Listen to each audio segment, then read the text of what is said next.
our postmodern age of division, anger, anxiety, and confusion, the most dangerous weapon you have is your own mind. Take control! Question everything! This is the Intellectual Freedom Podcast. About 1,900 years ago, the most powerful man in the known world sits down to write. Writing a speech, not writing a law, not writing a letter anyone will ever read, or so he thinks. He's alone. It's cold, actually. He's camped out on the edge of the empire, far from Rome, in a military campaign that just simply seems to have no end. And this man who could command basically anything, who could have anything, who could order the deaths of thousands with a single word, opens his private notebook and does something strange for a ruler of the time, especially a Roman emperor. He makes a list. Not a list of conquests, not a list of enemies, a list of people he owes, debts, thank you notes to the dead. From this one, I learned this. From that one, I learned that. Page after page of this. No commands, no wisdom exactly, just gratitude written in the dark for an audience of one. So listen, as I don't want you to miss this. The most powerful man on the planet at the time, who's all alone, is thanking people for shaping his life. This wasn't a moment where a politician or a media figure is doing a humble brag in front of the cameras. He was just journaling, his own private journal. He had nobody to impress, was in no pursuit of Instagram followers, just raw, true feelings. Why? Why would a man with unlimited power need to remind himself alone of everyone he owed? Hold that question, because for years I never really invested any time considering this question. As all humanities students, well, in our world today, I assume all humanities majors read this, but I have my very serious doubts, but that's a story for another day. But in our messed up world of higher ed, I mean, who knows anymore? I actually read Meditations by Marcus Aurelius back then, and I, sadly, the book really didn't resonate with me all that much. I mean, I don't have all that much of a recollection of it back then, actually, and I think I read the Meditations the way you read anything on a syllabus when you're an undergraduate student. I finished it. I moved on. It didn't really do anything super profound for me at the time. It was an assignment. It was another box to check. And if you had asked me back then to name the books that changed my life, this one would not have made the list. It would not have made even the second list. But in 2020, when I started this podcast and the colleges shut down from the COVID fiasco, everything went online. The whole world went strange and quiet in this weird way none of us, myself including, had ever seen in my lifetime. And I had a lot of time. I had a crazy amount of time, nowhere to go, nothing to do. And so I did pick up this book off my bookshelf, just as I had started this podcast way back then. By the way, we are now at episode 160. So thanks for listening in on that. But Stoicism and Meditations it's always been kind of interesting to me, but not anything that I greatly internalized or focused on through my my graduate, postgraduate study, besides just really appreciating and agreeing generally with the teachings. But when I read it in 2020, it was different.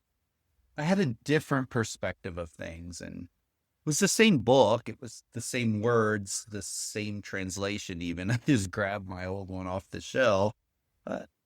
Nothing on the page had changed, but I had.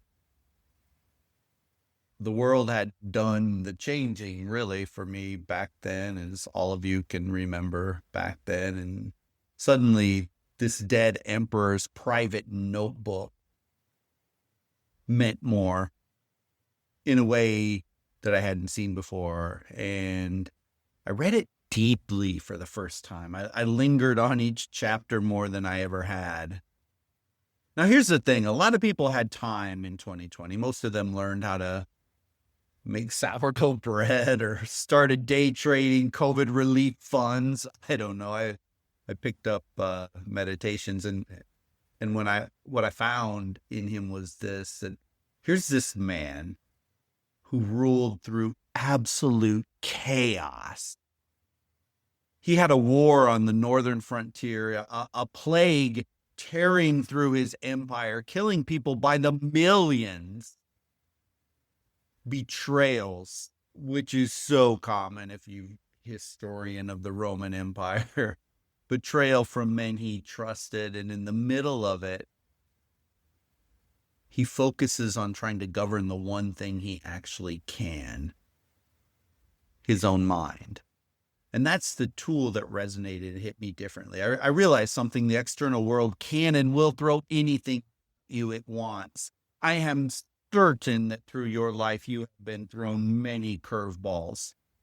Wealth or poverty and sickness and health and war, just to name a few. And the only sovereignty that you actually hold, the only ground that does not wash out from under you, is the ground on the inside. I've read this book every year since 2020, 6 years running now, every single year. This year, I just decided to run an entire podcast series on it while I'm reading real time with you. And I invite you to get this book, follow along with me, chapter by chapter, week by week. But here's what makes it land when 1,000 other books slide right off. Look at the world we live in. We are buried in it. Self-help, self-hype, self-indulgence, 10 habits of highly effective whatever. This biohack will change your life. This course given for only $9.99 will make you rich or healthy or wealthy or wise. Everyone is performing wisdom, and they are performing it for a paycheck. And the one voice in all that noise that actually reaches me is the one man who is not performing at all. Think about it. Marcus wrote this book with zero interest in publishing. It was his personal diary. Zero. He was not trying to build a brand. He was not chasing fame. He wasn't trying to stroke his own ego. He never even titled what we call meditations. He never showed it to anybody. There was no audience. There was no advance. There was no platform. This book, Meditations by Marcus Aurelius, it reached us almost, but just by accident. The most powerful man in Rome. And he would probably be mortified to know you were reading his private notes right now.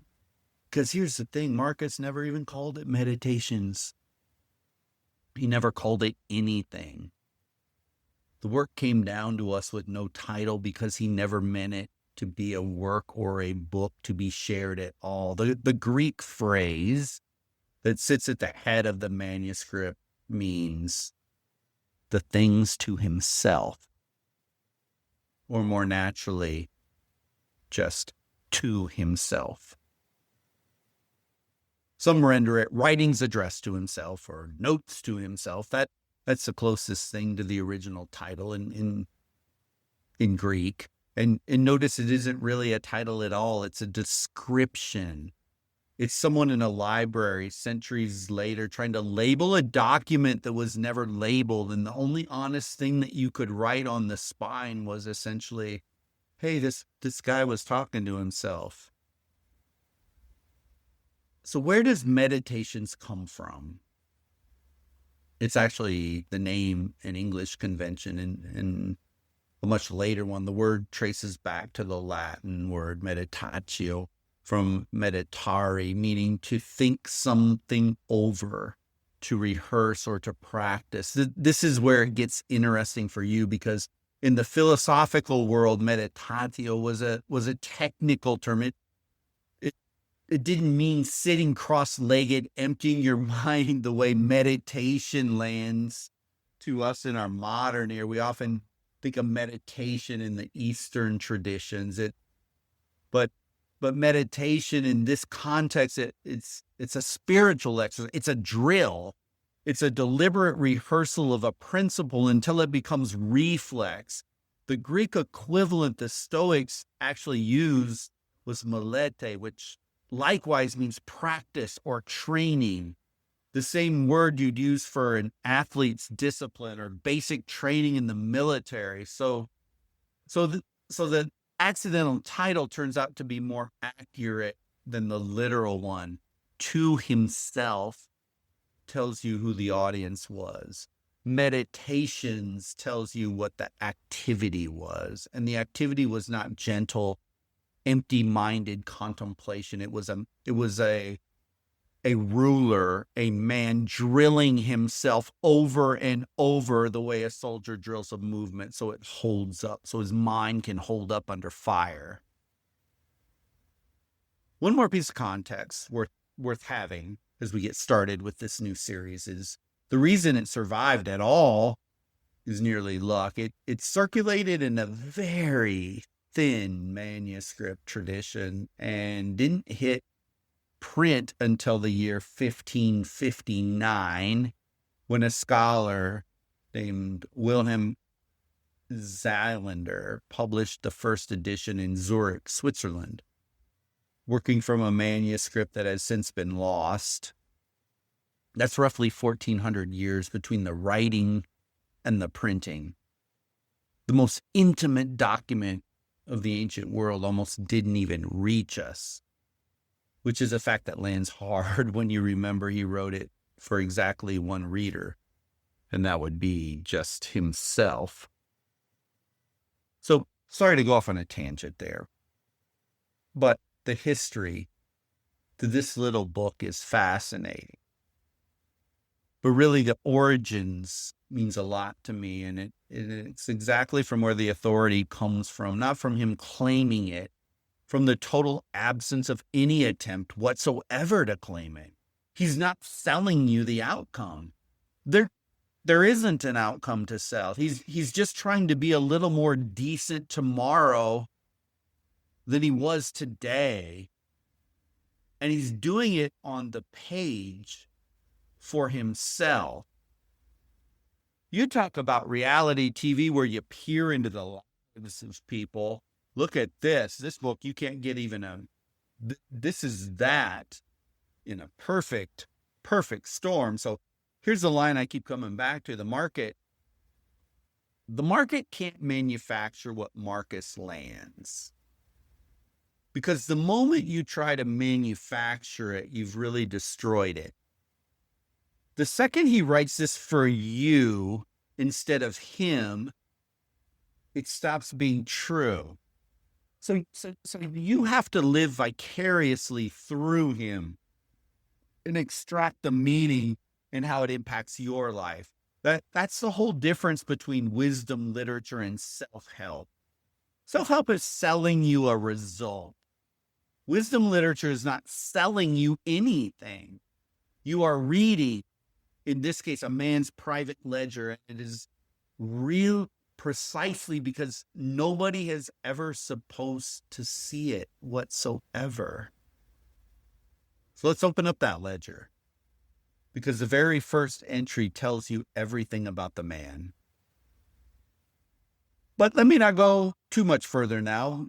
For those of you brand new to this podcast, I am Dr. David Hopkins. I'm a humanities professor and your host and guide through the Intellectual Freedom Podcast, where we take wisdom literature, we take fictional works, we take philosophy, we take ethical texts. Heck, in our last series, we took a study of mythology. Whatever's on the slate, we analyze them from the perspective, if you gaining wisdom, knowledge, perspective, and nuance in our modern world that ultimately, I hope, will bring you intellectual freedom.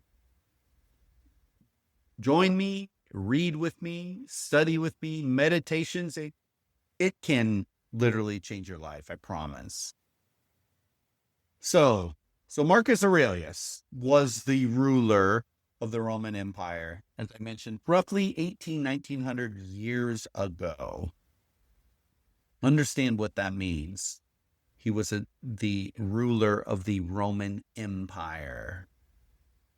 He was adored, nearly worshipped. People catered to him hand and foot.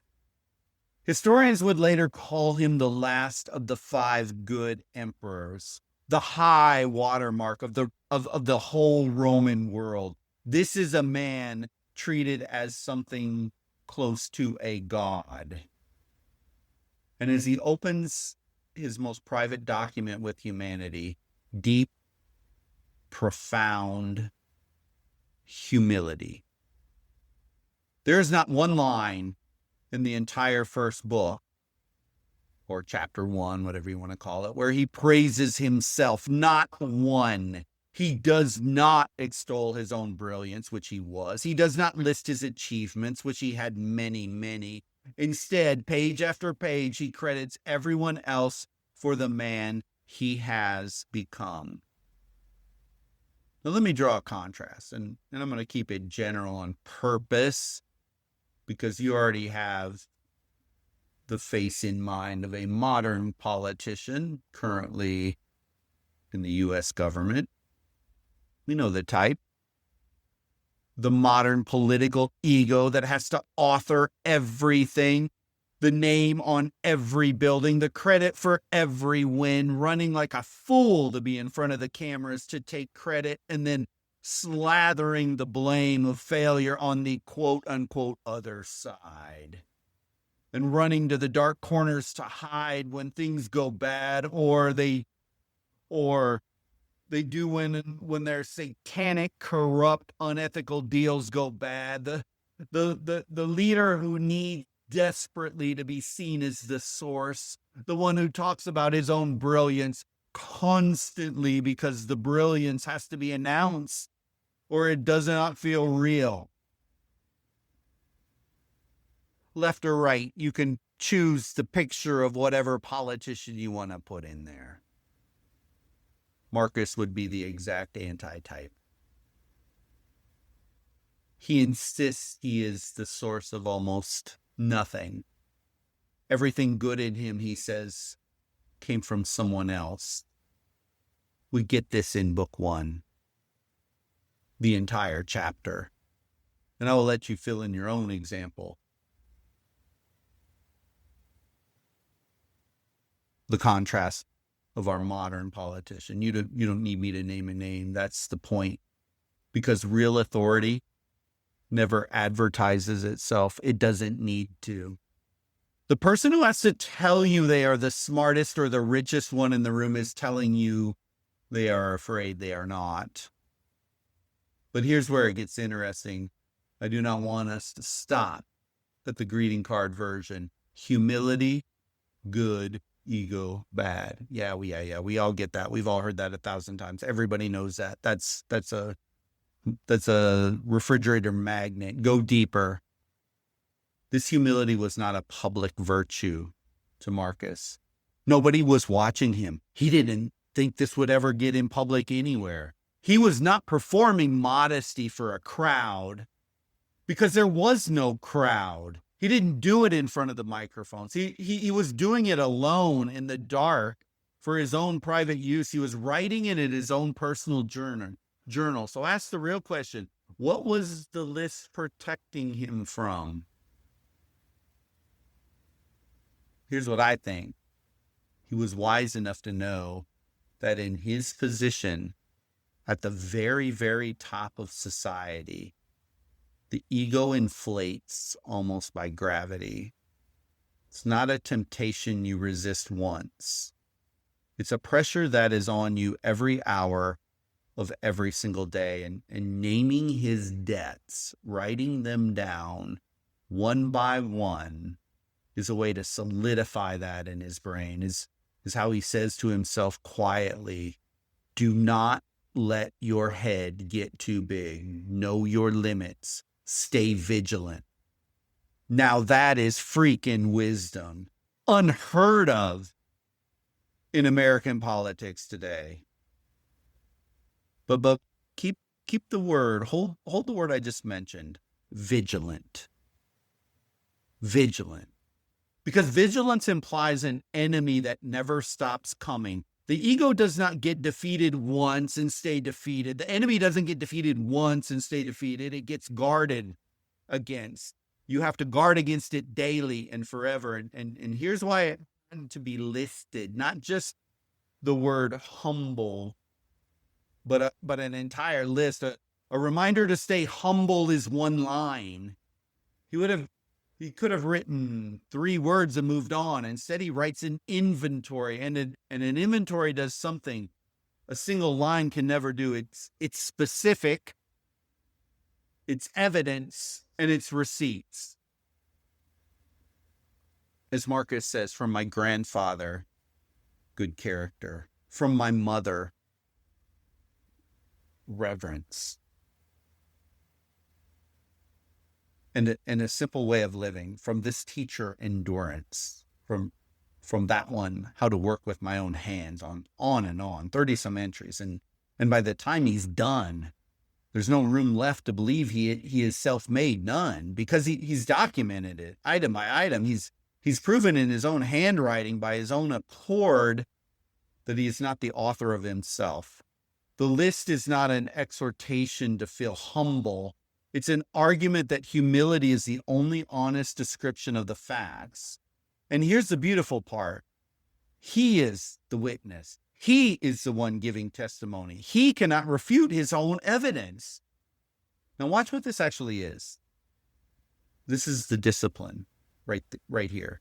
Book 1 is not throat clearing before the real philosophy starts. I think lots of people, even if I recall back to when I studied this first time, lots of people just scan over the first chapter, looking for the more meaty wisdom to come later on in the book.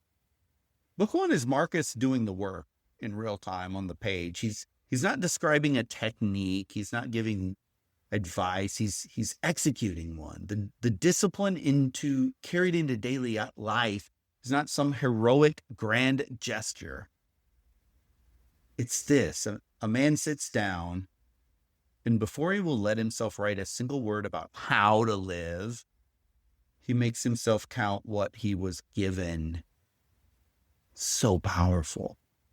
We read that and we think it's a preface, but it's not a preface. It's the first exercise.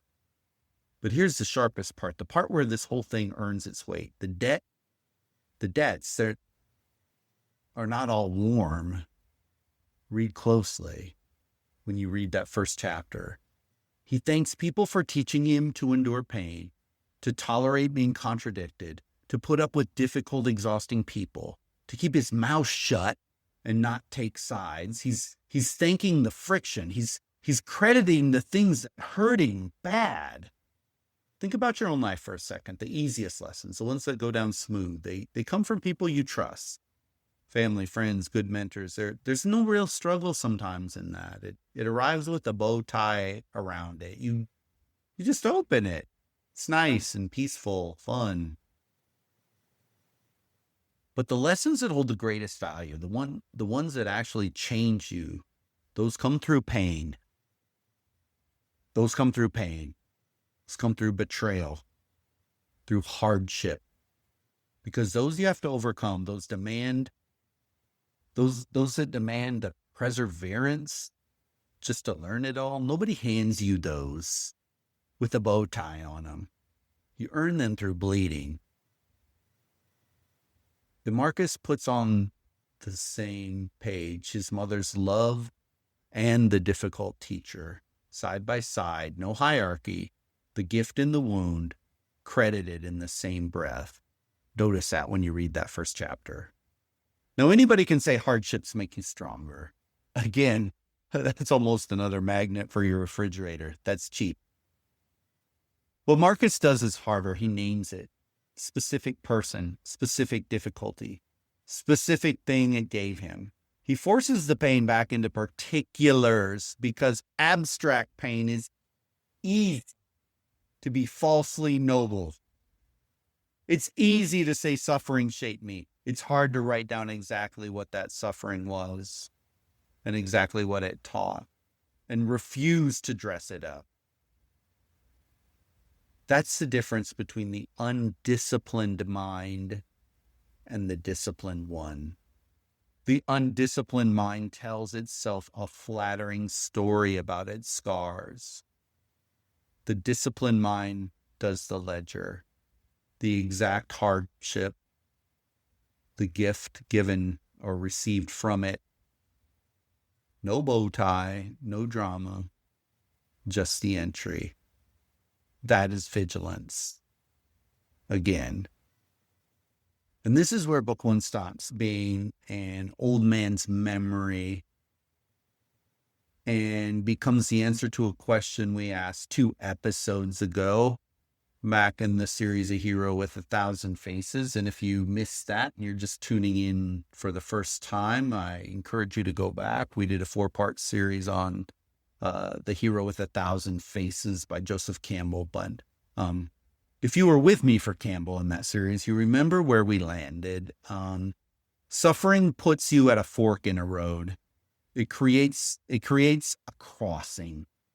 But it does not, the suffering doesn't choose your path for you. The suffering opens the road. The human being still has to walk it. The crossing is chosen. No matter what modern society wants to say that you're the victim and things just happen to you just because and it's caused by the patriarchy or whatever it is, that is a lie. You always choose, always, every day, hundreds, thousands of times a day. You make choices on what you think, what you do, how you react. All day, every day, your entire life, you make these choices.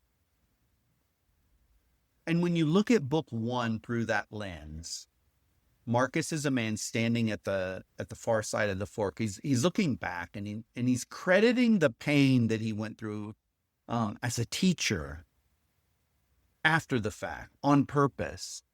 The struggle already happened. The choice, he already made it years ago. And book one is him kind of sitting down and doing an accounting of the journey. Have you ever done anything like that?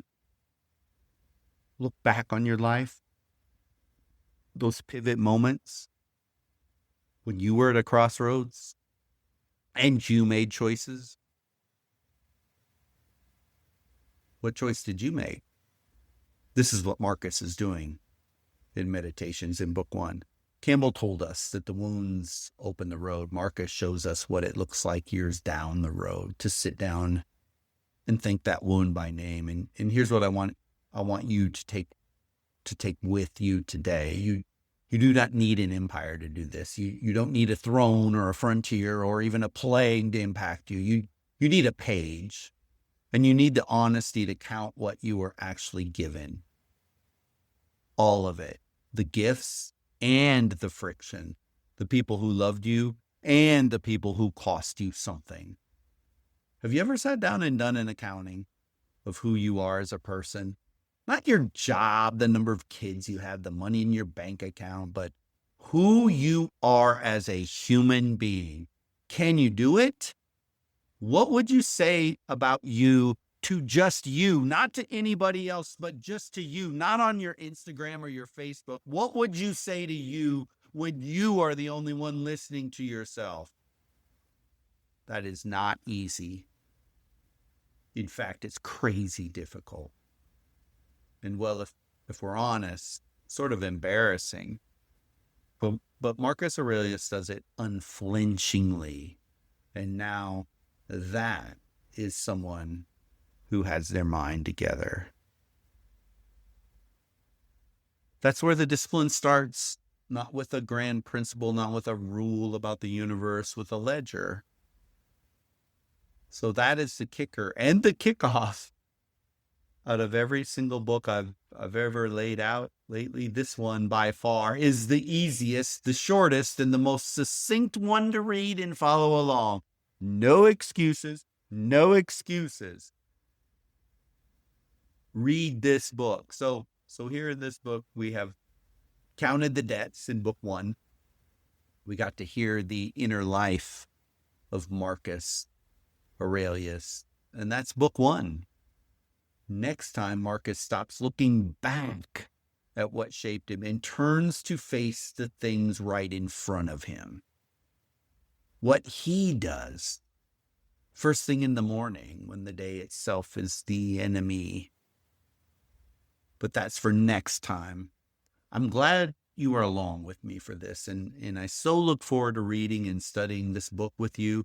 I'm Dr. David Hopkins, and this is the Intellectual Freedom Podcast.